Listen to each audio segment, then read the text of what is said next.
Quand on se lance dans la réflexion de l'autonomie, il y a certaines évidences qui apparaissent assez rapidement, comme récupérer l'eau de pluie ou commencer un potager. Mais on se confronte aussi très vite aux impossibilités pratiques, liées notamment à notre lieu de vie. Par exemple, en Belgique ou en France, la perspective de faire pousser du cacao ou du café semble assez peu probable, même avec la meilleure volonté du monde. Pour une caféinomane comme moi, c'est un constat douloureux. Heureusement, il est possible de réaliser d'autres boissons torréfiées rappelant le café, qui furent notamment utilisées comme substitut lors de périodes de pénurie ou de guerre. Les plus connus sont la racine de chicorée, l'orge ou le seigle, mais d'autres solutions tombent littéralement du ciel en automne. En effet, les glands de chêne et les châtaignes ont eux aussi été utilisés comme des alternatives au café, et je vais vous montrer comment. Même si cela ne détrônera probablement pas votre expresso favori, cela ajoutera toutefois une corde à votre arc dans votre voyage vers une plus grande autonomie, au quotidien ou en cas de crise. C'est donc l'heure de partir en balade.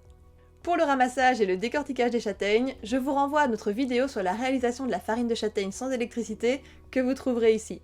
Pour les glands, voici quelques conseils supplémentaires. De mon expérience, seuls les glands encore verts sont utilisables car les autres sont systématiquement véreux, mais il me semble que ce n'est pas le cas partout. Pour ne garder que les glands en bon état, procédez comme avec les châtaignes, en immergeant votre récolte dans l'eau et en supprimant les fruits qui flottent. Ensuite, décortiquez-les afin de les débarrasser de leur enveloppe extérieure.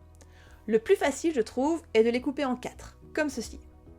Ensuite, pour débarrasser les glands d'un maximum de leur tanin, faites-les tremper dans l'eau pendant plusieurs jours ou semaines en changeant l'eau quotidiennement jusqu'à ce que l'eau de trempage devienne claire. Pour s'éviter la corvée du changement d'eau, il est aussi possible de placer les glands dans un sac en tissu ou un filet à maille fine et de le mettre à tremper dans un cours d'eau. Si vous n'avez pas de rivière mais que vous possédez une toilette alimentée en eau, potable ou non, vous pouvez également placer votre filet dans le réservoir d'eau. L'eau sera miraculeusement renouvelée à chaque tirage de chasse. Dans un cas comme dans l'autre, le but est de permettre à l'eau de laver les glands de leurs tanins, qui sont hydrosolubles, car ceux-ci sont amers et ne doivent pas être consommés en trop grande quantité. Contrairement à nos vidéos qui peuvent être visionnées autant de fois que vous le souhaitez, alors n'oubliez pas de liker celle-ci et de vous abonner. Une fois vos glands débarrassés de leurs tanins et rincés une dernière fois, hachez-les grossièrement au moyen d'un couteau ou d'un hachoir avant de passer à l'étape de la torréfaction.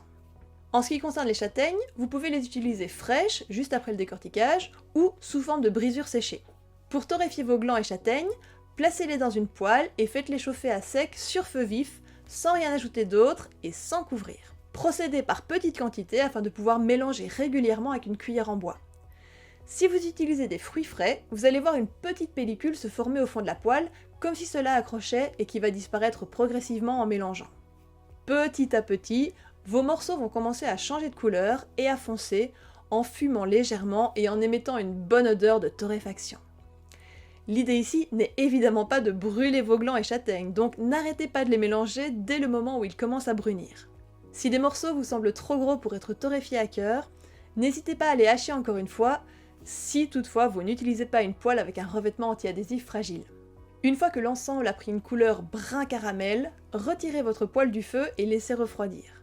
Le résultat doit être sec et friable au toucher. Il ne vous reste alors qu'à moudre votre production avec un moulin à café, manuel ou électrique. Conservez ensuite dans un contenant hermétique. Pour déguster votre breuvage tant attendu, vous pouvez le faire infuser dans une cafetière à piston ou le faire percoler comme un café.